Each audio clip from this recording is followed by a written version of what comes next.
What is up, you guys? Welcome back to the channel, and today I want to talk to you about my plan for woodworking business success during this upcoming recession. Let's dive in. All right, hey, well, welcome back to the channel. Today I want to talk to you about my strategy to kind of tackle this upcoming recession, because a lot of businesses are going to die, unfortunately. As a recession hits, it gets harder and harder to make ends meet. Everyone feels the effects of it. Everybody at home starts clenching their money tighter. Therefore, they're less likely to spend money, and you have to have a plan as somebody that's selling to end consumers. What is your plan going to be? Now, I will say this, the plan is simple, but it won't be easy. That's kind of the challenge with this, but it's going to be a necessary thing, I believe, for my business in order to continue to grow, continue to move forward, even with turbulent economic times. So let's dive in. So let me talk to you about what my plan is for surviving this upcoming recession, and hopefully even thriving through the recession. Now, one of the things that you have to look at when you're talking about the recession is you have to look at and identify what types of people are most affected by a recession. Most people are in the lower middle class, and upper middle class, right? The middle class and the poor are most affected by a recession.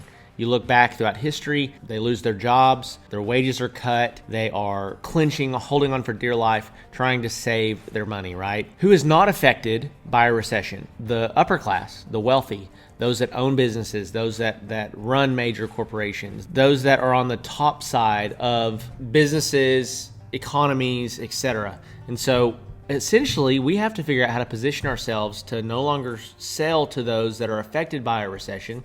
And again, this has nothing to do with everybody's situation. I mean, I would say, in the middle class, and I am also probably going to be affected by the recession, but because I'm not going to be going out spending money on dining tables, right? So I need to quit selling to the people that are most affected by a recession and start selling to the people that are least affected by the recession. And so how do you get in front of high affluent people? How do you get in front of people that are wealthy? How do you sell to those people?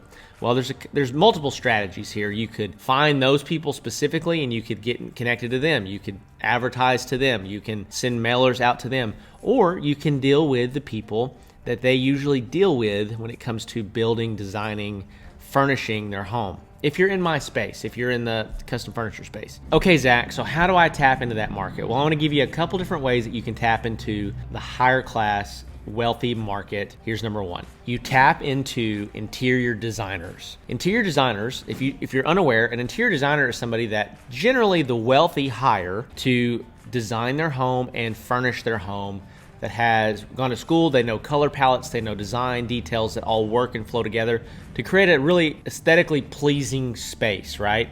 And so most people don't have that skill. That's not something that most people have in their back pocket. How they know how to make a place look good, look nice. Interior designers do, and the wealthy are willing to pay a lot of money to interior designers for that to happen. So how do I, as a custom woodworker, as a custom furniture maker, connect to interior designers?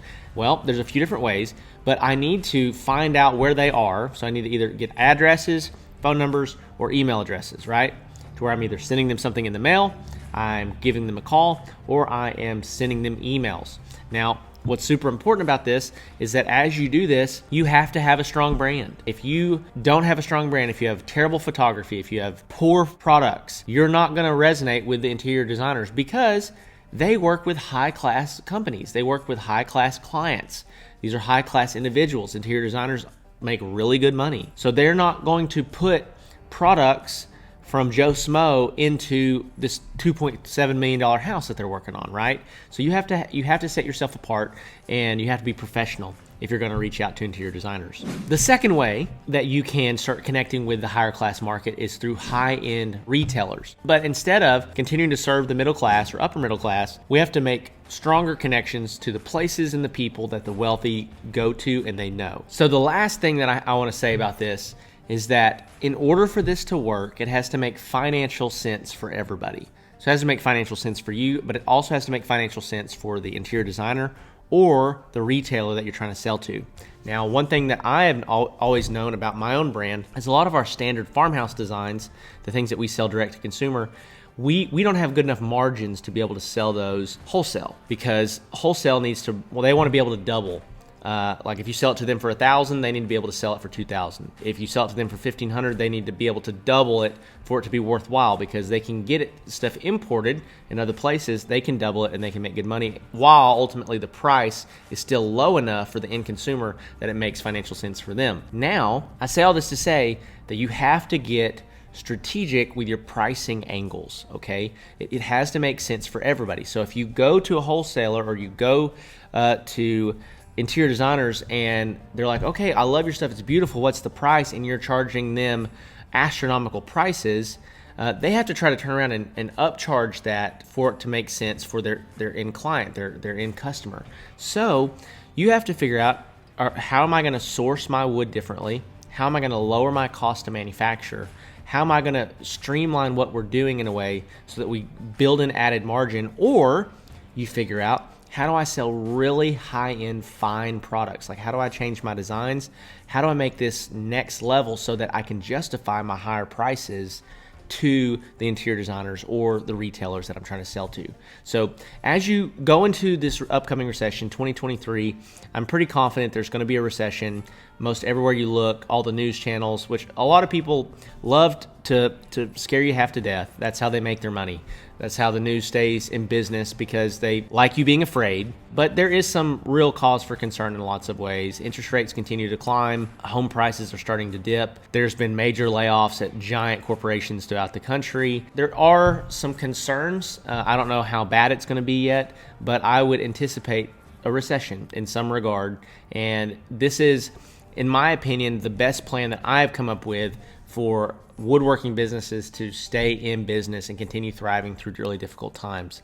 Now, if you have a marketing strategy that's still reaching out to the middle class or upper middle class or even the wealthy, keep hammering on that until you start seeing those results start to diminish. But know that you're probably going to have to pivot at some point and get in front of interior designers. With that being said, I'm going to wrap this up. Thanks so much for your time and your attention today. If you have not subscribed, make sure that you do so. And if you have any questions or any comments, I would love to interact with you below. I try to interact with as many people as I possibly can here on the channel. If you're listening to this on the podcast, make sure you go check it out on YouTube. If you're on YouTube and you have not yet went and subscribed to the podcast, you got to go do that, because I've got over 85 episodes that I did on the podcast that never made it to the YouTube channel, that's packed full of incredible content around your woodworking or handmade business. So with that being said, love you guys so much, and I'll see you in the next one.